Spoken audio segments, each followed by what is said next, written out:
அனைவருக்கும் வணக்கம். திருக்குறள்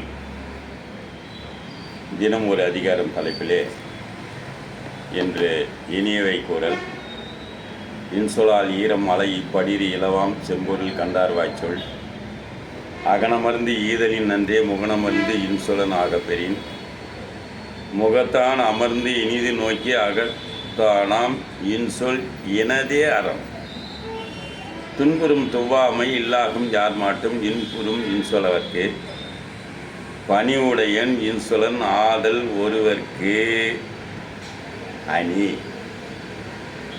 அல்ல மற்ற பிற அல்லவை தேய அறம்பெருகும் நல்லவை நாடி இனிய சொலின் நயனி என்று நன்றி பயக்கும் பயனி என்று பண்பின் தலைப்பெரியா சொல் சிறுமையில் நீங்கிய இன்சொல் மறுமையும் இன்மையும் இன்பம் தரும் இன்சொல் இனிதீன்றல் காண்பான் எவன் கொலோ வன்சொல் வழங்குவது இனிய உளவாக இன்னாத கூறல் கனி இருப்ப காய் கவர்ந்தற்று. நன்றி.